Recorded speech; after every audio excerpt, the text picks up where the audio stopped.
Defense with another big win there at the end. Yeah, it was a good day. It was a good day. I mean, I thought both sides of the ball actually did well.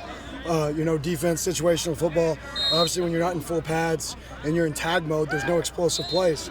So it's really good for the offense to work those scenarios where you're not getting explosive plays. You're not breaking off explosive runs. If you have a good run, it's 5 yards, right? So it's really good work for both sides of the ball to work bending but not breaking after giving up a big play on defense, right, or giving up an extended drive. But on offense, right, having to be consistent for 12 to 15 plays, which is challenging.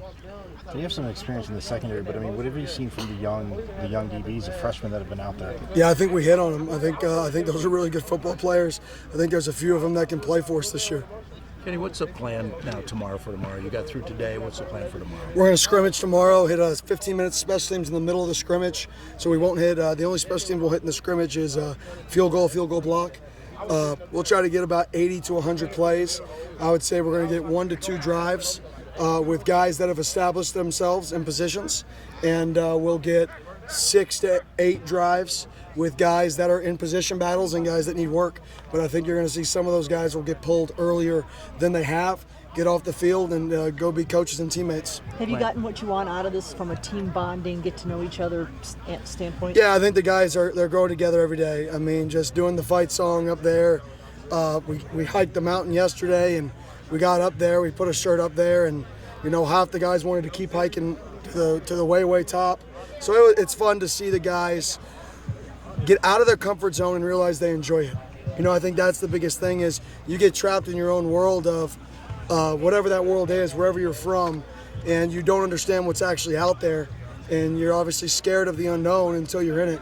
And then when you're in it, you're like, wow, this is pretty cool. We had guys at the top of the mountain looking out saying, man, this looks like a Hallmark card, right? They've never seen it. And it's just so rewarding to see guys experience something for the first time that you take for granted, that tons of people take for granted. For them, this is it's a pretty cool experience. What you got planned the rest of today? Rest of the day, well, we have this thing called the Sun Devil Olympics, where we split up into 10 teams that have nothing to do with position groups or age, to get to know each other. And we've been doing tournaments, competitions along all fall camp at night. So today's competition is dodgeball. Right, so they're setting up for dodgeball. They get points. Winning team gets some swag at the end, gets some bragging rights at the end of all fall camp, which concludes on Wednesday. How would you assess how the coaching staff was in dodgeball? Horrible. Coach, I mean, to be honest, Coach Samples was pretty bad. He got out in like 10 seconds, and he's gonna be really mad I said that too. He's fiery. Is that why they're coaches and not athletes anymore? Yeah, well, the ironic part was Coach Samples was the best player of everybody on the dodgeball field right there. He was the 5-star wideout back in the day. So, for BC to get him early, that's going to hurt. What will it mean tomorrow to have a pretty good crowd? They're expecting a pretty good crowd to show up. It's great. Our kids, these are still 18 to 22-year-old kids. They feed off of the energy of the people. These practices have been better up here, not just because the cool air, not just because the turf, not because the Camp Tonazono and the things that happened here in the past. It's the fans and people seeing that it matters. You respond better when people know it matters, when people see it's beyond you, right? And seeing everybody out here, seeing the valley and the city and the community drive up here and want to be involved. Our kids feed off that because they can see it's bigger than them. Coach, what can you share about Jake's situation, the NCAA allegedly denying his eligibility for this year? Yeah, I think it's ridiculous, to be honest. I think it's a kid who's an unbelievable kid who went through a lot. And college football is supposed to be about helping kids achieve their dreams, helping them become young men. And that's very disappointing that I think this game helps Jake Smith. I think Jake Smith's last 6 months here, growing and maturing as a young man who's had a lot of ups and downs and who's had a high in his life right now, for him to have to face that when he's on an upward trajectory is the opposite of what college athletics is supposed to be, because it should be about helping the student athlete. And I think that decision is hurting our student athlete. And I think it's not just hurting ours. I think there's other kids around the country. And I understand there's people that take advantage of rules and try to manipulate the system in poor taste. But at the same token, that's part of life. People are always going to manipulate whatever rules you have. There's nothing you can do about it. So you better do right to the people who are doing it right. And Jake Smith does it right. I know that you're talented in defense wide receiver. What impact does that have there? Yeah, I mean, Jake's explosive.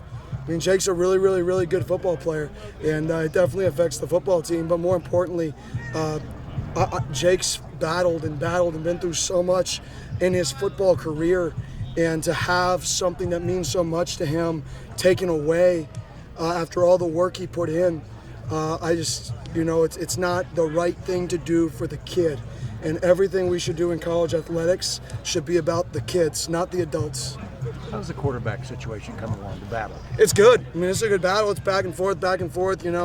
It's hard to sit out there, right, if you're not in the meetings and have a clue, no offense, because you don't know what group they're going with. You don't know what call we had.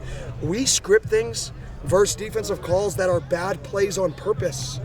We'll script 6 plays for a quarterback where we know they're horrible plays because I want to see how they respond.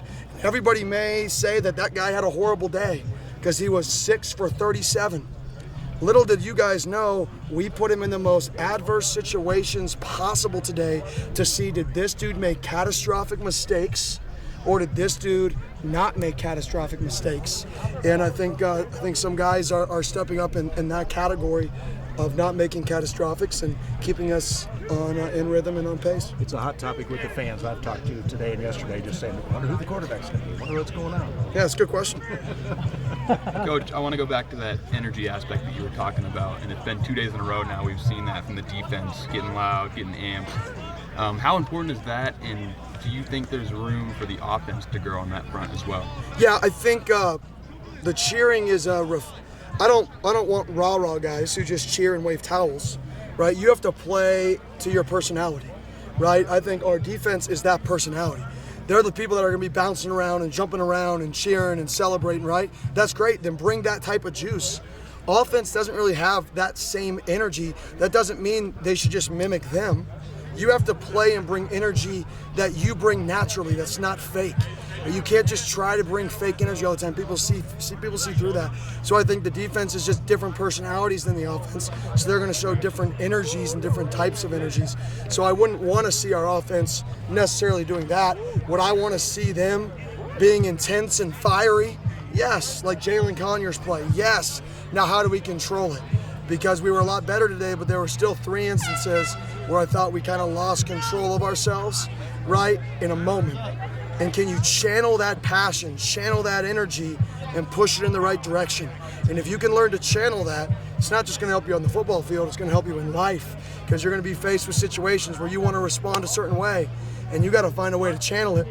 Take a deep breath, walk away, and use that as fuel moving forward. Time for dodgeball. I got to see my family first. Are you playing that? I'm